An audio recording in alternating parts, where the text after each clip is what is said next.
Before we enter the Miao village, let me give you 3 reasons why you are going to be completely obsessed with this masterpiece. First, it is a masterclass in psychological captivity where the cage is so beautiful you forget you are trapped. Second, it features the ultimate Yandere obsession, breaking the line between terrifying manipulation and absolute devotion. And third, it portrays the most devastating, beautiful descent into Stockholm Syndrome, where the true poison isn't an insect, but toxic love itself.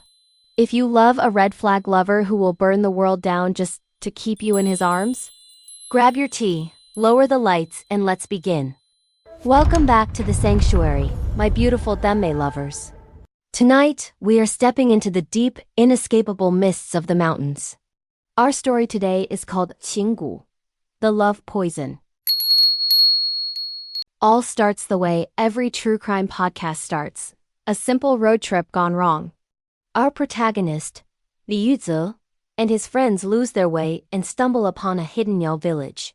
Here, he meets Shen Jianqing, a breathtakingly beautiful Miao youth, with silver ornaments gleaming against his dark clothes, and eyes that look at Li Yuze not like a guest, but like a next meal.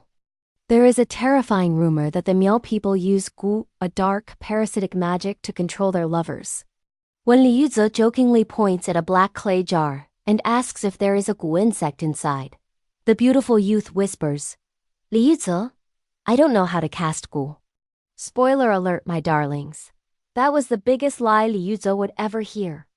The Gu wasn't a bug in a jar. He was the Gu. This is textbook psychological grooming. Make the prey feel absolutely safe right before you lock the door. When Li Yuze tries to run away and severely snaps his leg, Shen Jianqing innocent boy routine vanishes faster than my patience for cheap men.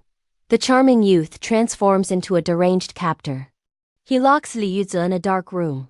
"Sir, in the real world, we call this a Class-A Felony with a 20-year prison sentence. But since we are in Miao Jiang, I guess we'll call it passionate devotion." We learn that Shen Jianqing is just repeating his family's twisted history.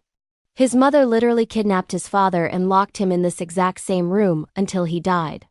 It's a generational trauma wrapped in silver jewelry. But here is where the hurt-comfort dynamic becomes an absolute masterpiece. Shen Jianqing doesn't just lock him up, he worships him. He scales a deadly sheer cliff, nearly dying just to find medicine for Li Yuze's leg. It is the ultimate toxic paradox. He breaks your leg so he can be your wheelchair. He forces you to stay, yet treats you like a fragile deity, as long as you stay inside his display case. Eventually, Li Yuze manages a desperate escape, throwing himself into a raging river. He survives and returns to his bright modern university life. Bravo! You escaped the cage! But here is the psychological brilliance of Qing Gu. The modern world suddenly feels completely empty. Li Yuze realizes that normal college boys with their video games and frat parties are just boring. He is experiencing severe emotional withdrawal. This is a breathtaking portrayal of the Stockholm effect. He realizes he left a piece of his soul with his captor. And just when he thinks he will live a hollow life forever, who appears on his campus? Shen Jianqing. The proud, dangerous Miao King has crossed mountains and cities, looking like a ragged, abandoned puppy just to see his captive bird again. We all know playing the victim is a manipulation tactic. But does it work on Li Yuze? Absolutely. The ending of this novel is one of the most beautiful surrenders to codependency in Danmei history. Years later, Li Yuze returns to the mountain. Shen Jianqing is waiting at the village entrance, offering a bowl of ceremonial wine. In Miao tradition, touching the hands of the person offering the wine means you give them your heart, and you can never, ever leave.